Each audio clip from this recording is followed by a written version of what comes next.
Algumas pessoas guardam o sábado, outros guardam o domingo, e outros guardam o dia no meio da semana. Mas também tem aqueles que não guardam nem um dia, e outros dizem que guardam todos os dias. Mas a grande questão nesse tema é, nós devemos guardar algum dia?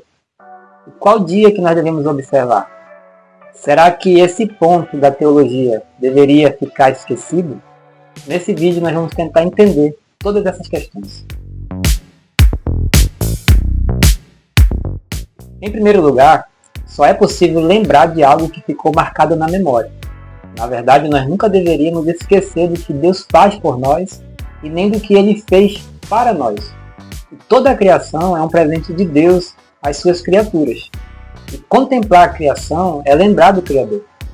Deus não se cansa de nos beneficiar com bênçãos da criação. Mas ainda assim, quando Ele nos presenteou com os céus, terra e mar e tudo que neles há, Ele descansou. Seria loucura qualquer ser humano dizer que Deus se cansou por ter trabalhado muito lá na criação. Deus não se cansa, disso nós não temos dúvida. Mas outra coisa que temos certeza também é que Deus ele é especialista em ensinar.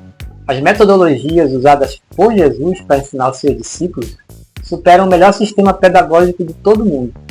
E o melhor método de ensino que alguém pode propor é através do exemplo, mostrando como fazer. Um grande exemplo é que Jesus nunca pecou, porém se batizou. Jesus nunca pecou, porém sempre obedeceu ao Pai em seus mandamentos. Seria esse o exemplo de Deus, o melhor de seus métodos? Quando imitamos a Deus, estamos testemunhando ao mundo de que cremos que Ele é o Criador. E não somente ao mundo, mas para todo o universo. Ao criar todas as coisas, Deus trabalhou em nosso favor, pensou na nossa vida. Sabia que iríamos precisar do ar, do alimento e saúde. E em cada dia da criação, Deus ia dizendo, houve tarde e manhã. Mas ao criar o sétimo dia, Deus nele descansou, abençoou e também santificou. Deus não estava cansado no sétimo dia. Ele parou porque queria nos ensinar algo grandioso, que precisa ser mostrado com o exemplo de Deus Todo-Poderoso, que não muda. Deus parou nesse dia para o abençoar. E eu fico imaginando, será que aquilo que Deus abençoa deixa de ser abençoado? Com certeza não. Deus não somente descansou, como também abençoou e também santificou esse dia. Santificar algo é consagrar, separar, tornar diferente dos demais. Para quê? Para ser usado no sagrado. E Deus separou um espaço no tempo. E como nós vimos, isso foi feito bem antes do Sinai. E todos os homens de Deus que seguiram o exemplo deixado por Deus na criação a Adão. Por isso é que é normal nós vermos os profetas como Moisés, Isaías, Jeremias, Ezequiel, Esdras, Neemias e outros, imitando o exemplo deixado por Deus. E quando Jesus veio aqui nesse mundo, não fez diferente. Também seguiu o exemplo do Pai lá na criação e guardou o mesmo dia ensinado por Deus. E essa reafirmação de Cristo levou seus discípulos a o imitarem. Aliás, ser cristão significa aquele que imita Cristo. Não faria sentido ser chamado de cristão imitando a Constantino, por exemplo. Guardar o domingo, sexta ou qualquer dia é fazer diferente do que Cristo ensinou. A Bíblia deixa muito claro que os discípulos e seguidores de Jesus Cristo descansavam segundo o mandamento.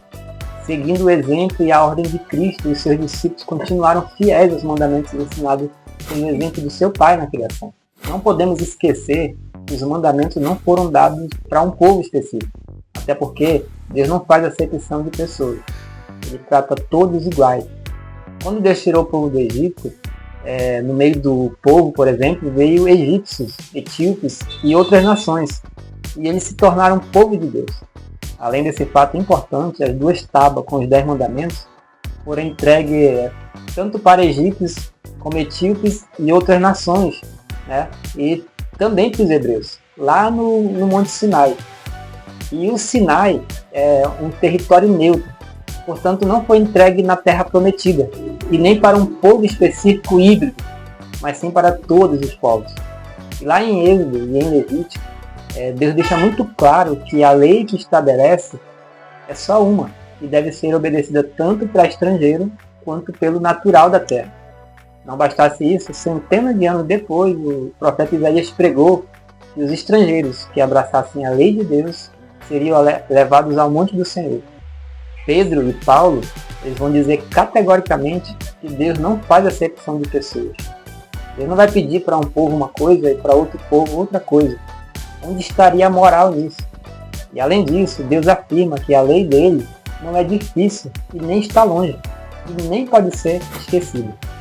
Espero que esse tema fique gravado no seu coração e você não esqueça. Um grande abraço, fiquem todos com Deus e até o próximo vídeo.